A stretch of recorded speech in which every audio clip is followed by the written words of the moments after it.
أتواجد الآن في قلب أفخم فندق بناه الإمام الثاني في الدولة السعودية الأولى برا بوالدته السيدة الأولى الأميرة موضي بنت سلطان، يتخلد صيتها في التاريخ حتى يومنا هذا. أتواجد في قلب الزبالة مبهورة ومندهشة لأسباب أذكرها في حديثي عن الزبالة والفندق، وهذا تصويري من قلب معلم تراثي شاهق ومكانته التاريخية مميزة، وفكرته في ذلك الوقت غير مسبوقة. جميع الصور واللقطات العابرة الآن في المقاطع الخاصة بالوقف التاريخي في إمبراطورية الدرعية توثق أنها عبارة عن أقسام.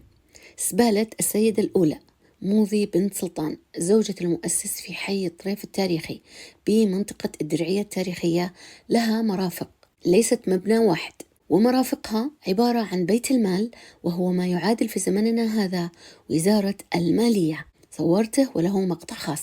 مسجد الزبالة عبارة عن طوابق وفيه مساحة صيفية وأخرى شتوية. حدائق الزبالة ووقفها من ماء ونخيل وبساتين إلى جانب قلب الفندق نفسه من الداخل، ونسميه بالعربي وبلهجتنا الدارجة المجبب، يعتبر مثل الجب، يعني مفتوح السقف من الأعلى لتشميس وتهوية المكان. وهذه من أهم مزايا البيت النجدي والطراز النجدي. اشتهر طراز أهل نجد بالفتحة في سقف صالة أو مجبب المنزل. وعبر هذه الزبالة العملاقة التي لم تحتويها مساحات الصور والمقاطع. الصراحة لما أحاول أن المقطع يصير من أول إلين آخره يحتوي البناء أو بعض الصور أجد صعوبة لأنها جدا كبيرة، بمعايير ذلك الوقت تعتبر عملاقة. تعبر المساحات الكبيرة بمعايير ذلك الزمن عن حجم الثراء وغامر وفيض الكرم وحب المشاركة، وهذا من مكارم أخلاق العرب مخترعين علم الضيافة وعلوم أخرى شعرت بأنها موجودة بشكل رائع في موسم الدرعية، ومنها علم القيافة. يتعلق علم القيافة بنوعية ارتداء أردية وأزياء مميزة. منحت العرب أسلاف السعوديين والسعوديين اليوم هوية مميزة مختلفة شاهدناها أمام السياح وهم منبهرين، وفي بريق عيونهم شعور بالامتنان لهذا التجسيد المخلص لماضينا العربي العريق، إلى جانب علم الريافة ويتعلق باستخراج الماء من باطن الأرض، وسنتحدث عن ذلك بالتأكيد في مقاطع خاصة.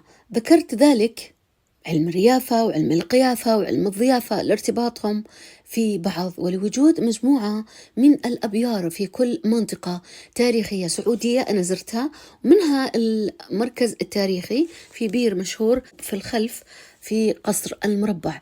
لكن حي الطريف والبجيري تعددت الأبيار فيهم بصورة مدهشة.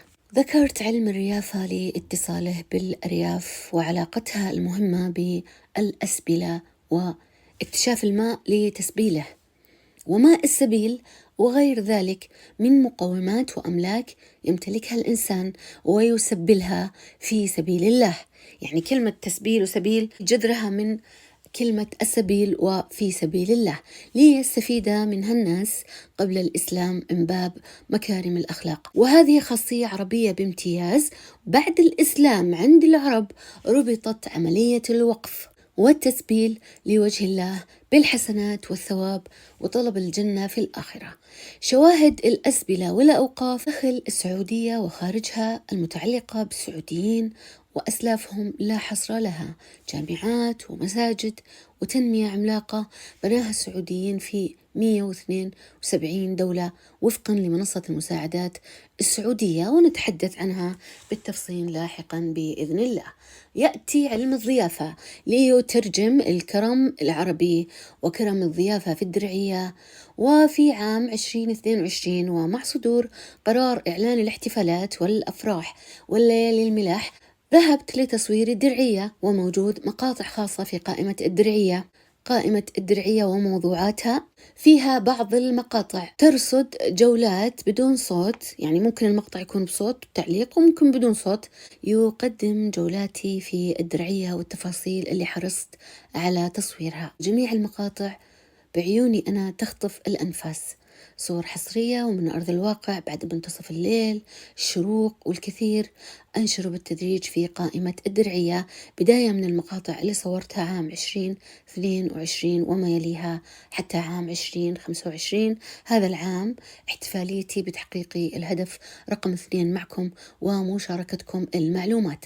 ولتلافي طول هذا المقطع وحتى نلتزم بالتسلسل، أذكر بالمقطع الأول. أول مقطع سجلته كان فيه معلومات توضح لماذا نتحدث ونحتفل بكريمات الدولة السعودية الأولى تتقدمهن السيدة الأولى الأميرة موضي.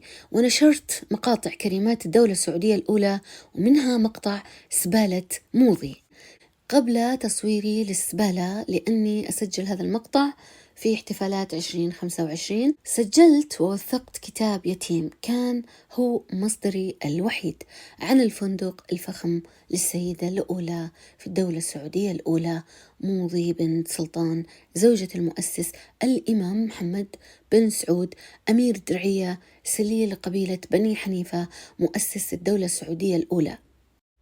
نوهت عن الكتاب بعد ذهابي لحي الطريف وتصوير من قلب الحدث تفاصيل السبالة، وهذا الفرق ما بين المقطع الأول اللي استندت فيه فقط على صور الكتاب، ما بين تسجيلي للمقطع القديم والمستند على الكتاب وبين وجودي في قلب السبالة ورؤيتها بعيني. الفرق كبير جدا والفخر كبير جدا جدا، وطاغي على المشهد أنك تذاكر مرحلة ما بعد الحرب، كيف خلال وقت قياسي السعوديين يحولون مكان مدمر إلى متحف يفتخرون فيه بأسلافهم.